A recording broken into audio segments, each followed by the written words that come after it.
నా జీవితమే ఉదాహరణ అండి. ఎందుకనంటే నేను యవనస్తునిగా ఉన్నప్పుడు నాకు ఒక నర సంబంధమైన బలహీనత వచ్చింది. నరాల్లో బ్లడ్ క్లాట్ అయిపోయి రక్త ప్రసరణ ఆగిపోయి కాలి దగ్గర నుంచి ఈ నెత్తి వరకు బ్లడ్ పంపింగ్ ఆగిపోయి చేయి పనిచేయటం ఆగిపోయింది, కాలు పనిచేయటం ఆగిపోయింది. నడుస్తున్నాను, పని చేస్తున్నాను, కానీ హెవీ వెయిట్స్ ఏం మొయ్యలేను, ఎక్కువ బరువులేం మొయ్యలేను. ఎన్నో హాస్పిటల్ తిరిగాను, ఎంతోమంది వైద్యులకు చూపించాను. ఇంచుమించుగా నాకు తెలిసి 5 సంవత్సరాలు ఎన్నో హాస్పిటల్స్, గుంటూరు, హైదరాబాద్, ఎన్నో వైద్యులకు చూపించాను. ఎక్కడికి వెళ్ళినా ఉపయోగం లేదు. నా తండ్రి నాతో చెప్పేవాడు, అరే నువ్వు ఎన్ని హాస్పిటల్ తిరిగినా, ఎన్ని చోట్లకు వెళ్ళినా నువ్వు దేవుణ్ణి పట్టుకోకపోతే ఎటువంటి ఉపయోగం లేదు. నీ జీవితంలోకి యేసు రాకపోతే నువ్వు ఎన్ని మెడిసిన్స్ వాడినా ఉపయోగం లేదు అని చెప్తా ఉండేవాడు. నేను లక్ష్య పెట్టేవాడిని కాదు. ఆయన సేవకుడు, ఏదో ఆయన మాట ఆయన చెప్తాడు, మనం చేసే ప్రయత్నం మనం చేయాలి కదా అని ఎన్నో హాస్పిటల్స్ తిరుగుతూ ఉండేవాడిని. నేను ఎన్నో ఊహలు ఊహించుకున్నాను. బాగా చదువుకోవాలి, మంచి ఉద్యోగం సంపాదించాలి, బాగా డబ్బులు గడించాలి. ఎందుకని? దైవ సేవకుని కష్టం నాకు తెలుసు, ఆయన పడే శ్రమ నాకు తెలుసు. నా చిన్నప్పుడు అనుకునేవాడిని, ఏ ఉద్యోగమైనా చేసుకోవాలి, కానీ ఈ సేవలోకి మాత్రం రాకూడదు. ఎందుకని? అమ్మో, ఇన్ని కష్టాలు మన వల్ల అవుతాయా? ఈ కరువు, ఈ అవమానాలు, నిందలు మన వల్ల కాదులే, ఈ బ్రతుకొద్దు, మనకి ఏదైనా ఉద్యోగం చేసుకుందాం అని నేను ఊహించుకునేవాడిని. నా అడుగులన్నీ, నా చదువంతా ఉద్యోగం వైపే ఉండేది. నేను ఒకటి తలుస్తే నా దేవుడు ఇంకొకటి తెలిచాడండి. నాకు వచ్చిన ఆ జబ్బు నిమిత్తం ఎన్నో హాస్పిటల్ తిరిగాను. అనుకునేవాడిని, నా స్నేహితులు మొత్తం నాతోనే ఉంటారు కదా, నా బంధువులు మొత్తం నాతోనే ఉంటారు కదా, నా వాళ్ళంతా నాతోనే ఉన్నారు కదా, నాకు దిగులేంట్లే, నాకు భయం ఎందుకు, నా వాళ్ళంతా ఉన్నారు కదా అనుకొని సంతోషపడిపోతూ ఉండేవాడిని. ఎందుకని? ప్రతి ఒక్కరు వచ్చి, నాయన బాగాలేదంటే ఏంటి నీకు అని అడగటం, పరామర్శించటం నాకు చాలా బాగా నచ్చేది. అయితే ఓ హాస్పిటల్కి వెళ్తే ఆ హాస్పిటల్లో ఆయన చెప్పాడు, నాయన దీనికి ట్రీట్మెంట్ జరగాలి అంటే తమిళనాడులో ఒక హాస్పిటల్ ఉంది, అడవిలో ఉంటుంది అది, నువ్వు అక్కడికి వెళితే ఏదైనా క్యూర్ అవ్వచ్చేమో అంటే, చేసేదేం లేక తమిళనాడులో ఉన్న ఆ హాస్పిటల్కి వెళ్ళాం. ఆ హాస్పిటల్లోకి వెళ్ళి చూశాను, నాలాంటి పేషెంట్లు ఎంతోమంది ఉన్నారు. అన్ని వార్డ్స్ డివైడ్ చేసి పెట్టారు, అంటే స్టేజెస్ వారీగా, స్టేజ్ 4, స్టేజ్ 3, స్టేజ్ 1, స్టేజ్ 2 అన్నట్లు డివైడ్ చేసి పెట్టారు. స్టేజ్ 4లో ఉన్న వ్యక్తులను చూస్తే అసలు చూడలేకపోయాను. బ్లడ్ పంపింగ్ అనేది ఆగిపోయి, రక్త ప్రసరణ ఆగిపోయి, బాడీ అంతా పాలిపోయి, పురుగులు బట్టి ఆ రూమ్లోకి అడుగు పెడదామన్నా కూడా అవకాశం వెళ్ళినంత దుర్వాసన వస్తుంది.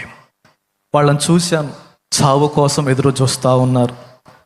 వాళ్ళలో ఒక అతను నాతో అన్నాడు, అయ్యా చావన్న రావట్లా, ఏం జబ్బయ్యా ఈ జబ్బు, చచ్చిపోతే బాగుండు, చావన్న రావట్లా అని ఒక యవనస్తుడు నాతో అన్నాడు. 27 ఏళ్ళు ఉంటాయి.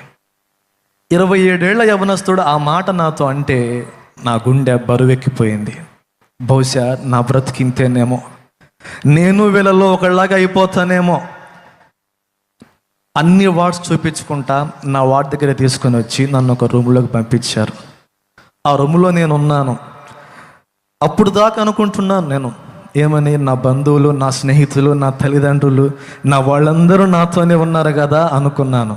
కానీ చెప్పనా, ఆ వార్డులో నన్ను ఉంచి నా తల్లిని, తండ్రిని, నా వాళ్ళందరినీ వేరు చేసి పడేశారు. వేరు చేశారు, ఒక్కడిని ఉంచారు. ఎందుకని? వాళ్ళేమంటారు, ఇది నిన్ను పట్టుకుంటే వేరే వాళ్ళకు కూడా వచ్చిద్దేమో, నిన్ను తాకితే వేరే వాళ్ళకు కూడా వచ్చిద్దేమో అని ఒక స్పెషల్ ట్రీట్మెంట్ నిమిత్తం నన్ను ఒక రూమ్లో ఉంచారు. నా రూమ్ పక్కనే కాలేజ్. నా ఏజ్ ఉన్న వాళ్ళంతా పొద్దున్నే లేచి బుక్స్ తీసుకొని బ్యాగ్స్ తీసుకొని కాలేజ్కి వెళ్తూ ఉంటే ఆ రూమ్లో ఒక్కడనే కూర్చొని ఆ విండో పక్కన చూస్తూ ఉండేవాడిని. నా బ్రతికేందో, ఎలా బ్రతుకుదాం అనుకున్నాను, ఏమైపోయాను. నా వాళ్ళందరూనేమో ఎక్కడో గెస్ట్ హౌస్లో ఉంచారు, నన్ను మాత్రం ఇక్కడ ఉంచారు. పొద్దున్నే లెగవటం ఆ పేషెంట్లందరినీ చూసేవాడిని.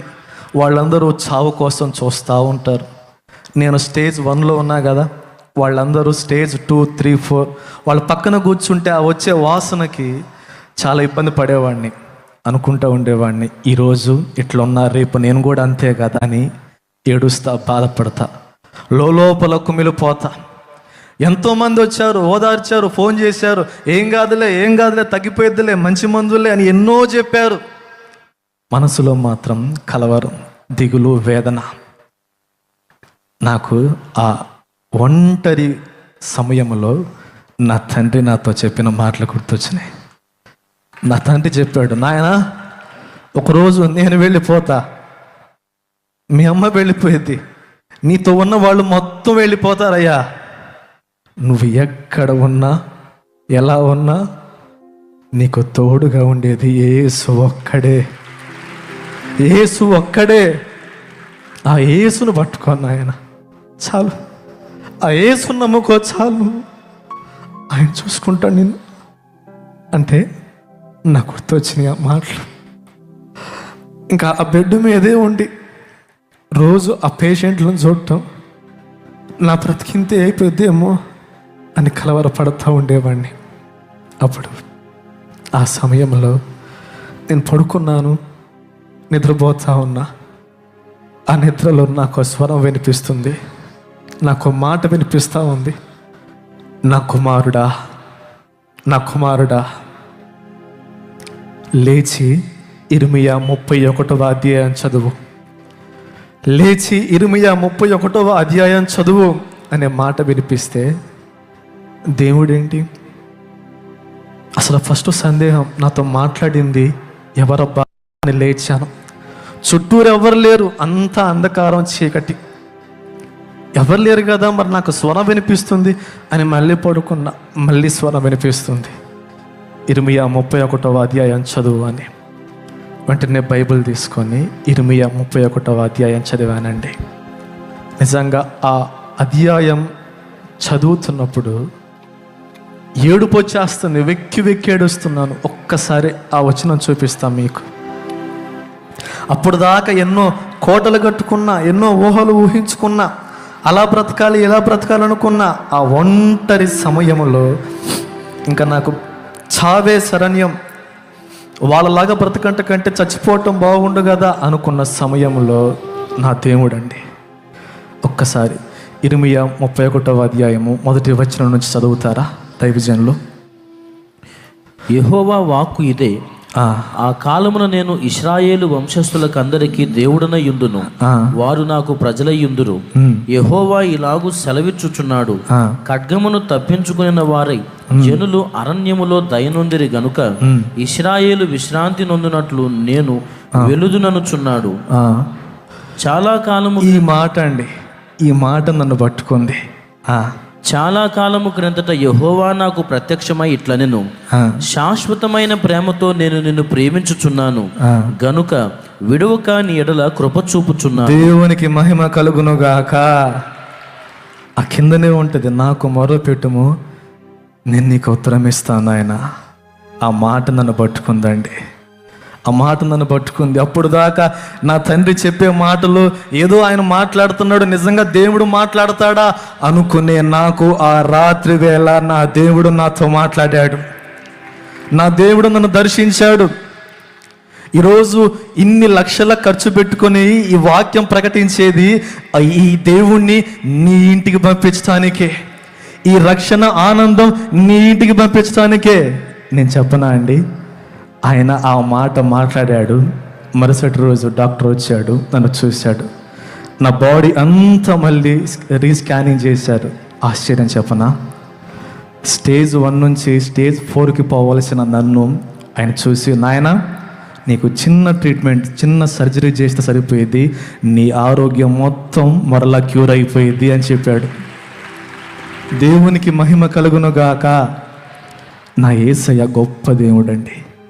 నీవు నిజంగా నీ జీవితంలోకి ఆయన్ను ఆహ్వానిస్తే, నీవు నిజంగా ఆయనను నీ హృదయంలోనికి ఆహ్వానిస్తే, ఆయన తల కింద పెట్టి కాళ్ళు పైన పెట్టమనలా, ఎన్నో పూజలు పుణ్యనది స్నానాలు చేయమనలా, నీ పాపము విడిచిపెట్టమన్నాడు.